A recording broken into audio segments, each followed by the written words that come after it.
So this all started really back in October with the BARDAs, the kind of annual display awards, and trying to celebrate the best of what we already do in terms of our learning environments. Katrina and I then went away and looked at the things that we thought, well, every classroom learning environment should have, from your PD, display boards, student work, literacy and subject-specific things, along with all the kind of health and safety of fire evacuation and school rules. But also, if we're going to display student work, what do we actually expect from the fact that it needs to be marked, that school flag policy should be followed, and that you wrap it up with a title, a focus, and something else with it. Now, what I was considering is, well, how can we actually make it better? And the fact that learning environments are for life, not just for open day, and so that was my kind of Christmassy reference. It might not be the most important thing to you, but I certainly think it can have an impact on engagement, behaviour, learning, and ultimately progress as well. So hopefully we've got a few tips for you. The key rule really is it has to be functional, or you might as well forget it. Don't waste your time doing something that has no purpose. One of the key tips is to keep it fresh, and you need to try and change your A board perhaps once every half term. If you change it, it means the students are more likely to look at it and take in the information you're presenting it with. Equally, your learning environment can kind of set the tone in a positive way or a negative way. It's kind of about being house proud, and show your passion, creativity and purposefulness. If you fancy doing it and if you trust them, why not let the students loose on creating a display themselves? It could be part of a lesson or the kind of end goal of a series of lessons. If you're not very good at displays, and I know it's not everyone's strength, perhaps you can exchange your time in schools with someone who is, maybe barter with them. Alternatively, if you feel competent, why not bring them by, share a good practice, lighten your load in the process, or try and get your learning leader to orchestrate that. If what you're displaying is kind of plain or dull, try and make the background interesting. This is something that Rebecca Connery has in her room, so we've got reading rooms and some other stuff there. Don't let your good work get dishevelled. So try and keep tabs on the ageing process as best you can. Don't let things get dog-eared. Try and keep it smart. With your displays, try and make it readable from where students are, because otherwise it doesn't really serve too much purpose, or at least something you can move to. Make sure it's clear.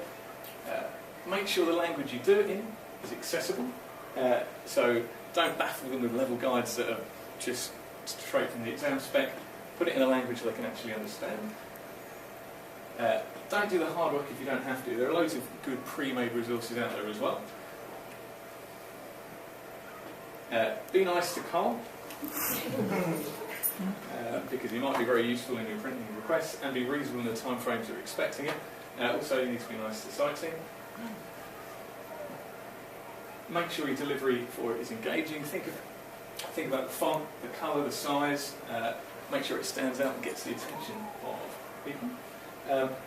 Maybe have a little personal space, so a bit of you comes across in the classroom, kind of humanises you slightly, might also cheer you up. And maybe something else to think about long term is about the outside of your classroom spaces, so in the corridors and around. What have you got celebrating achievement?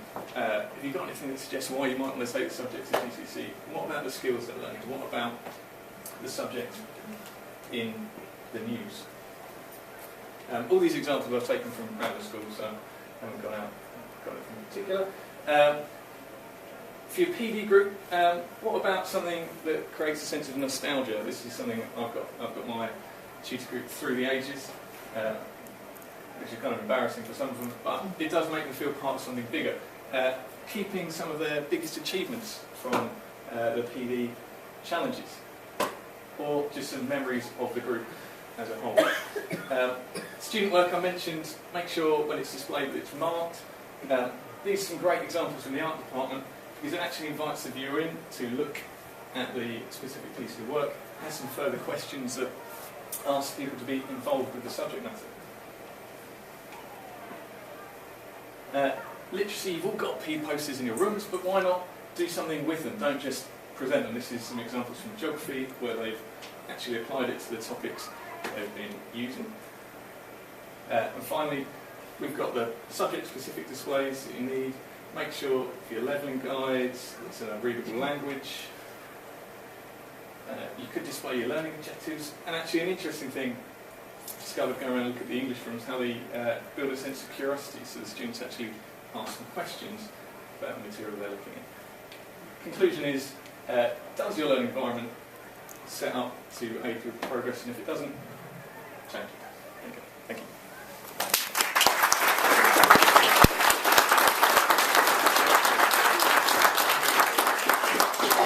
Thanks to Phil, because he's clearly put loads of work into that presentation. Some fantastic information on there and things that people can really act on in their classrooms that are really going to aid progress, and that sense of curiosity and inquiry, which is so important for motivation and taking our youngsters forward. Phil said he's done that as a Prezi presentation, so he's going to send round a link in an email, aren't you, Phil? Yeah. And he said he's also going to send out any more other bits of information. If you think that you want to know a little bit more, then obviously get in touch with Phil directly. But thanks for that, Phil. That's fantastic. Thank you very much. Okay, thank you. Thank you very much, everyone. Thank you.